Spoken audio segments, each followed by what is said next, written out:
ನಮಸ್ಕಾರ ಸ್ನೇಹಿತರೆ, ನಮ್ಮ ಚಾನಲ್ಗೆ ನಿಮ್ಮೆಲ್ಲರಿಗೂ ಸ್ವಾಗತ. ಪ್ರತಿ ವರ್ಷ ಆಷಾಢ ಮಾಸದ ಕೊನೆಯ ದಿನ ಹೆಂಗೆಳೆಯರು ಅತ್ಯಂತ ಭಕ್ತಿಯಿಂದ ಆಚರಿಸುವ ಹಬ್ಬವೇ ಭೀಮನ ಅಮಾವಾಸ್ಯೆ ಅಥವಾ ಜ್ಯೋತಿರ್ಭೀಮೇಶ್ವರ ವ್ರತ. ಈ ಪವಿತ್ರ ಹಬ್ಬ ಈ ಬಾರಿ ಅಂದರೆ 2026ರಲ್ಲಿ ಯಾವ ದಿನ ಬಂದಿದೆ, ಪೂಜೆ ಮಾಡಲು ಅತ್ಯಂತ ಶುಭ ಮುಹೂರ್ತ ಯಾವುದು ಮತ್ತು ಈ ವ್ರತದ ಹಿಂದಿರುವ ರೋಮಾಂಚಕ ಪೌರಾಣಿಕ ಕಥೆ ಏನು ಅನ್ನೋದನ್ನು ಈ ವಿಡಿಯೋದಲ್ಲಿ ಸಂಪೂರ್ಣವಾಗಿ ತಿಳಿಸಿಕೊಡಲಿದ್ದೇವೆ. ವಿಡಿಯೋವನ್ನು ಎಲ್ಲೂ ಸ್ಕಿಪ್ ಮಾಡದೆ ಕೊನೆಯವರೆಗೂ ನೋಡಿ. ಸ್ನೇಹಿತರೆ, 2026ರ ಸಾಲಿನ ಭೀಮನ ಅಮಾವಾಸ್ಯೆಯನ್ನು ಆಗಸ್ಟ್ 12 ಬುಧವಾರದಂದು ಆಚರಿಸಲಾಗುತ್ತದೆ.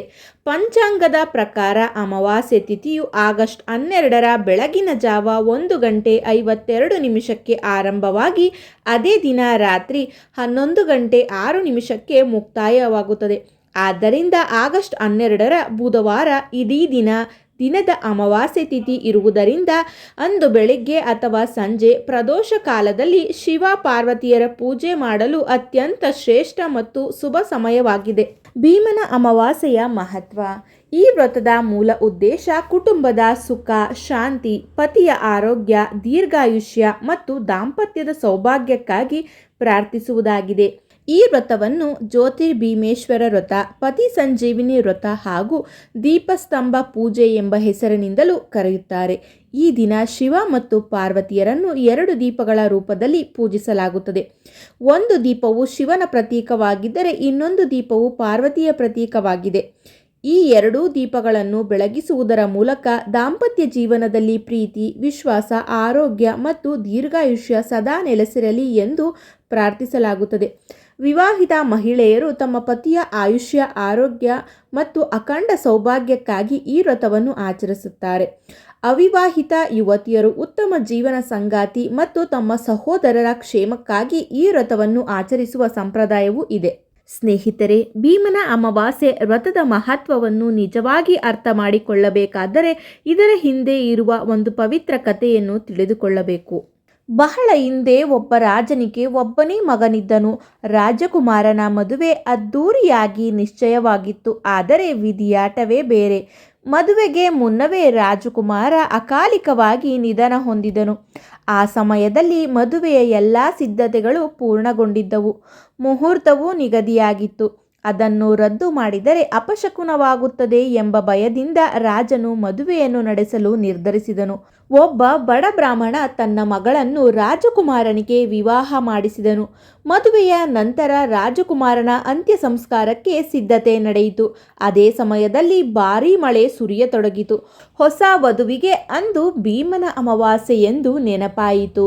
ತನ್ನ ತಾಯಿ ಪ್ರತಿ ವರ್ಷ ಮಾಡುತ್ತಿದ್ದ ವ್ರತವನ್ನು ಅವಳು ಬಿಡಲಿಲ್ಲ. ನದಿಯಲ್ಲಿ ಸ್ನಾನ ಮಾಡಿ ಮಣ್ಣಿನಿಂದ 2 ದೀಪಗಳು ಹಾಗೂ ಒಂದು ಭಂಡಾರವನ್ನು ತಯಾರಿಸಿ ಶಿವ ಪಾರ್ವತಿಯರನ್ನು ಅಪಾರ ಭಕ್ತಿಯಿಂದ ಪೂಜಿಸಿದಳು. ಅವಳ ಭಕ್ತಿ ಮತ್ತು ನಿಷ್ಠೆಗೆ ಮೆಚ್ಚಿದ ಶಿವ ಪಾರ್ವತಿಯರು ಪ್ರತ್ಯಕ್ಷರಾಗಿ, ಮಗಳೇ, ನಿನಗೆ ಬೇಕಾದ ವರವನ್ನು ಕೇಳು ಎಂದು ಆಶೀರ್ವದಿಸಿದರು. ಆಗ ಆಕೆ ಯಾವುದೇ ಐಶ್ವರ್ಯವನ್ನು ಕೇಳಲಿಲ್ಲ. ನನ್ನ ಪತಿ ಮತ್ತೆ ಬದುಕಿ ಬರಲಿ ಎಂದು ಪ್ರಾರ್ಥಿಸಿದಳು. ಅವಳ ನಿಷ್ಕಲ್ಮಶ ಪ್ರೀತಿಯಿಂದ ಸಂತುಷ್ಟರಾದ ದೇವರುಗಳು ರಾಜಕುಮಾರನಿಗೆ ಪುನರ್ಜೀವನ ನೀಡಿದರು. ಆ ದಿನದಿಂದ ಈ ವ್ರತವನ್ನು ಪತಿ ಸಂಜೀವಿನಿ ವ್ರತ ಎಂದು ಕರೆಯಲಾಗುತ್ತಿದೆ. ಈ ಕಥೆ ನಿಮಗೆ ನಿಜವಾದ ಭಕ್ತಿ ಮತ್ತು ನಂಬಿಕೆಯ ಮಹತ್ವವನ್ನು ತಿಳಿಸುತ್ತದೆ. ಪೂಜಾ ವಿಧಾನ. ಈ ದಿನ ಬೆಳಿಗ್ಗೆ ಬೇಗ ಎದ್ದು ಮಂಗಳ ಸ್ನಾನವನ್ನು ಮಾಡಬೇಕು. ಪೂಜೆಯ ಸ್ಥಳವನ್ನು ಸ್ವಚ್ಛಗೊಳಿಸಿ ಒಂದು ಮಣೆ ಅಥವಾ ಪೀಠದ ಮೇಲೆ ಅಕ್ಕಿಯನ್ನು ಹರಡಿ ಅದರ ಮೇಲೆ 2 ದೀಪಗಳನ್ನು ಇರಿಸಬೇಕು. ಒಂದು ಶಿವನ ಪ್ರತೀಕ, ಇನ್ನೊಂದು ಪಾರ್ವತಿಯ ಪ್ರತೀಕ. ದೀಪಗಳಿಗೆ ಅರಿಶಿನ, ಕುಂಕುಮ, ಗಂಧ ಹಾಗೂ ಹೂವುಗಳಿಂದ ಪೂಜೆ ಮಾಡಬೇಕು. ಅರಿಶಿನ ಹಚ್ಚಿದ ದಾರಕ್ಕೆ 9 ಗಂಟು ಹಾಕಿ ಒಂದು ಹೂವನ್ನು ಕಟ್ಟಿ ಪೂಜೆ ಮಾಡಬೇಕು. ಪೂಜೆಯ ನಂತರ ಆ ದಾರವನ್ನು ಬಲಗೈಗೆ ಕಟ್ಟಿಕೊಳ್ಳಬೇಕು. ನಂತರ ಹಿಟ್ಟಿನಿಂದ ಕಡುಬು ಅಥವಾ ಭಂಡಾರ ತಯಾರಿಸಿ ಅದರೊಳಗೆ ನಾಣ್ಯ ಅಥವಾ ನೆನೆಸಿದ ಕಡಲೆಯನ್ನು ಇಟ್ಟು ನೈವೇದ್ಯವಾಗಿ ಅರ್ಪಿಸಬೇಕು. ಪೂಜೆ ಮುಗಿದ ನಂತರ ಮನೆಯ ಸಹೋದರರು ಅಥವಾ ಗಂಡು ಮಕ್ಕಳು ಭಂಡಾರವನ್ನು ಒಡೆಯುವ ಸಂಪ್ರದಾಯವಿದೆ.